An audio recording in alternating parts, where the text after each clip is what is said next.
For over 100 years, Western and Southern has been a major part of the Queen City as an employer, benefactor, and community partner. By becoming president in 1989 and CEO in 1994, John Barrett became part of a legacy of great leaders at Western and Southern, including his father, Dr. Charles Barrett.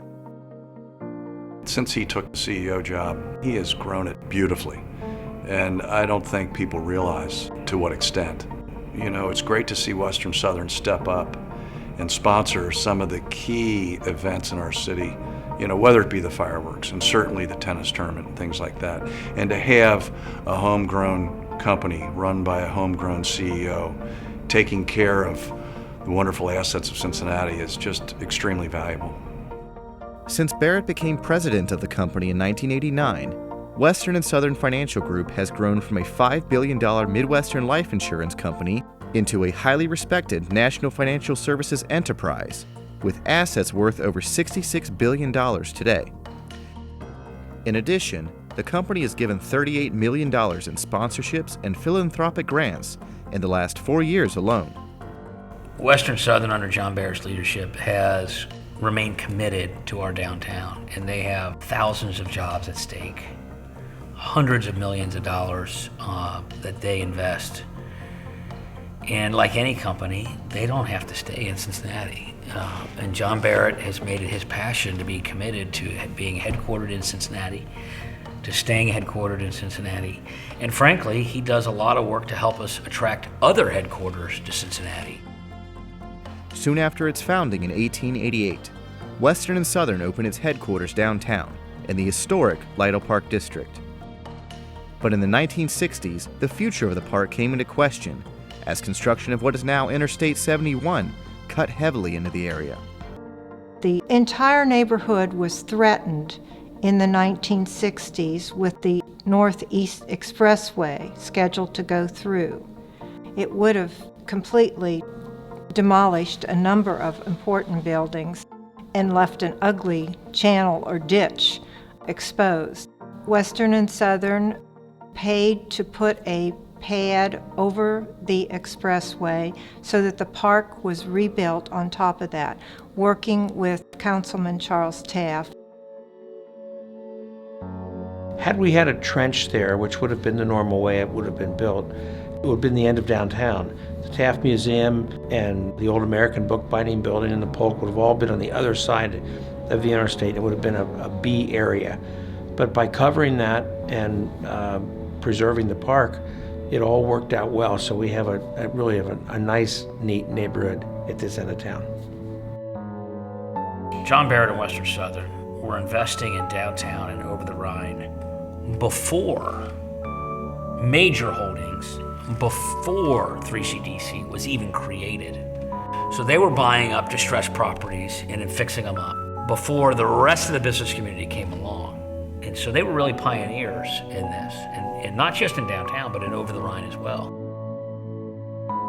It seems clear to me that if Lytle Park and that residential area had not remained, there would have been far less chance that this phenomena that we see happening would have happened.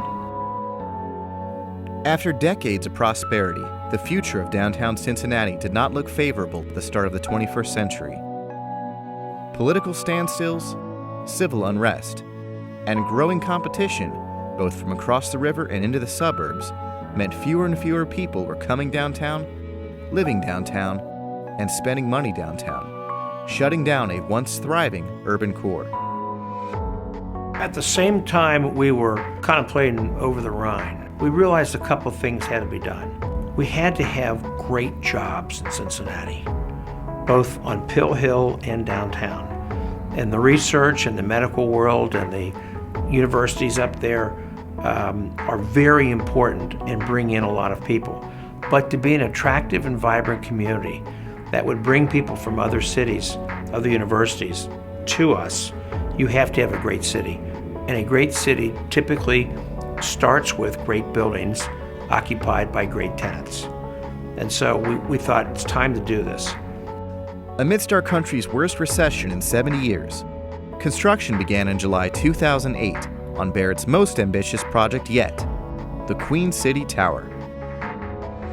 And let's not forget that when the whole world stopped working during the Great Recession, John Barrett built the biggest building in the city and kept people working at the very time when the recession was at its worst. And that's the kind of guys that they are at Western Southern, is that they bet when the chips are down on Cincinnati and the future downtown. Remember that at stake was a headquarters of American Financial. So after lunch, I called Craig Leonard and said, I got to see you. So I went over to see Craig and Carl, and we talked, and they wanted to do their own building, we wanted to do ours. And so I said, well, why don't we do one together? We'll build it, you guys can be the major tenant, etc. And they said, we'll think about it. So 3 or 4 weeks later, I got a call, we got back together again, we shook hands, and we had a deal. That deal guaranteed that American Financial, one of our Fortune 500 companies headquartered in Cincinnati, will stay here for decades and decades to come. It's one of those game changers that really put us in the right place to take advantage of the incredible renaissance that we're now seeing. The Great American Tower has significantly changed the skyline, so it's strikingly different, but it also reinforces some of the older buildings there that contribute to the 20th century skyline. The tiara, or the crown of the tower, mimics in some respects the Union Central Life, now PNC Tower, and later the Art Deco Times Star building and the Procter & Gamble Twin Towers, so that you have this reference to earlier architecture, which makes it fit gracefully in its surroundings. It's distinctive and unique, but it pays reference to the earlier Cincinnati. To me, it recalls one of my favorite Manhattan buildings, the Chrysler Building. I think that with time, the Great American Tower will have that kind of iconic appeal and symbolize Cincinnati in a way that the Chrysler Building does New York City. I think it sends the message to this community and beyond that Cincinnati's on the move. Cincinnati is growing. Cincinnati can put up a tower like that. And I think that psychological impact, that marketing impact, whatever you want to call it, is extremely critical. And that building provided that for our city. We are blessed in Cincinnati to have CEOs of major companies like John Barrett, to be from Cincinnati and to be committed to Cincinnati, to spending his whole life in Cincinnati and loving Cincinnati. The Over the Rhine, the banks, all these other deals provide entertainment for you. And we already exist with a fabulous art museum, symphony, all of the great cultural institutions here play way above our playing weight. You've got professional football, the oldest professional baseball team in America. And now we've got to fill in some of the gaps, and we will.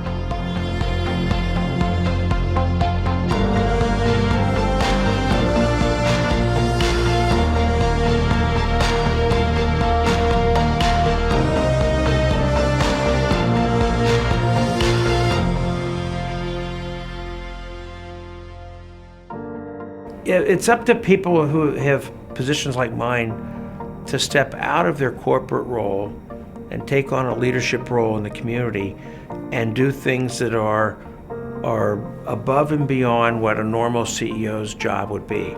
But if we don't do it, who will?